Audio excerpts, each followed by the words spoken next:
نحمده ونصلي على رسوله الكريم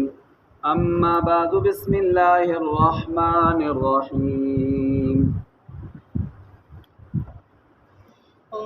وعن عبد الرحمن بن أبي نعم قال سمعت عبد الله بن عمر وسأله رجل عن المحرم قال شعبة أحسبه يقتل الذباب قال أهل العراق يسألوني عن الذباب وقد قتلوا ابن بنت رسول الله صلى الله عليه وسلم وقال رسول الله صلى الله عليه وسلم هما ريحاني من الدنيا رواه البخاري رحمه اللہ تعالی۔ میرے معزز سامعین و ناظرین اکرام، حضور صلی اللہ علیہ وآلہ وسلم کے اہل بیت کے فضائل کے بیان کا سلسلہ جاری ہے۔ یہ جو ابھی میں نے آپ کے سامنے روایت پڑھی ہے، عبد الرحمن بن ابی نعم سے روایت ہے۔ وہ فرماتے ہیں کہ میں نے حضرت عبداللہ بن عمر رضی اللہ تعالی عنہما سے سنا کہ ایک بندے نے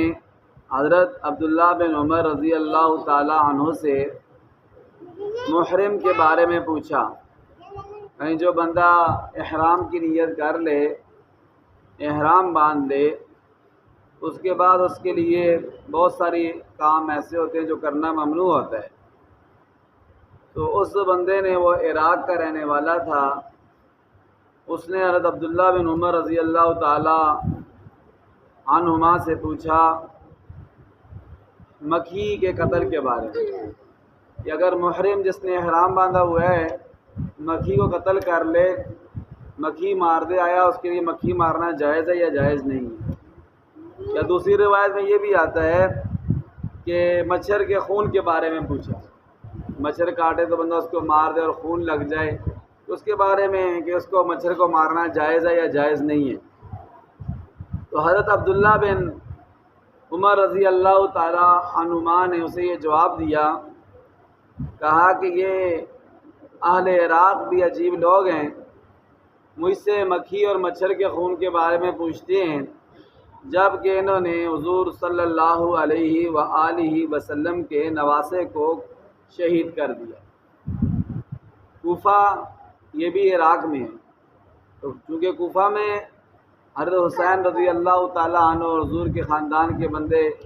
شہید ہوئے تھے کوفہ میں، کربلا میں، تو اس لیے حضرت عبداللہ بن عمر نے فرمایا کہ چھوٹی چھوٹی چیزوں کے بارے میں تو پوچھتے ہیں،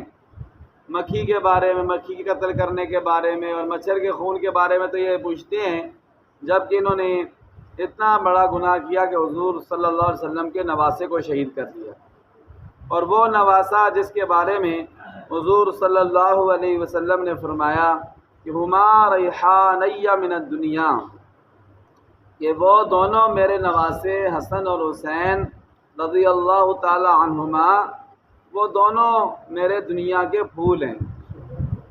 جن کو حضور صلی اللہ علیہ وآلہ وسلم نے پھول کہا، ان کو انہوں نے شہید کر دیا۔ تو اس حدیث پاک سے ہمیں کیا سبق ملتا ہے؟ ایک سبق تو یہ ملتا ہے کہ ہمیں کوشش کرنی چاہیے کہ بڑے بڑے گناہوں سے اپنے آپ کو بچانا چاہیے۔ آج کل مسئلہ یہ ہے کہ ہم چھوٹے چھوٹے مسئلوں کے بارے میں اور چھوٹے چھوٹے گناہوں کے بارے میں تو بڑی احتیاط کرتے ہیں اور پوچھتے رہتے ہیں علماء کرام سے، اور جو بڑے گناہ ہیں ان سے باز نہیں آتے ہیں، وہ کرتے رہتے ہیں۔ تو ہمیں یہ چاہیے کہ بڑے بڑے گناہ چھوڑیں، جو چھوٹے گناہ ہیں وہ بھی چھوڑنے چاہیے، لیکن جب بڑے گناہ چھوڑ دیں گے تو اللہ تعالیٰ چھوٹے گناہوں کو اللہ تعالیٰ معاف فرماتے ہیں، جیسا کہ اللہ قرآن پاک میں فرماتے ہیں ان تجتنبوا کبائر ما تنہون عنہ نکفر عنکم سیئاتکم، اگر تم بڑے بڑے گناہوں سے باز آ جاؤ تو چھوٹے چھوٹے گناہ ہم تمہارے معاف فرما دیں گے۔ اور دوسرا سبق یہ ملتا ہے کہ حضور صلی اللہ علیہ وسلم کے اہل بیت، حضور کے نواسوں کے ساتھ ہمیں سچی محبت رکھنی چاہیے اور ان کے نقش قدم پر چلنا چاہیے۔ اللہ تعالیٰ سے دعا ہے اللہ تعالیٰ ہمیں عمل کی توفیق عطا فرمائے۔ وآخر دعوانا الحمد للہ رب العالمین۔ ربنا تقبل منا انك انت السميع العليم وتب علينا يا مولانا انك انت التواب الرحيم رب اغفر وارحم وانت خير الراحمين برحمتك يا ارحم الراحمين آمين ثم آمين.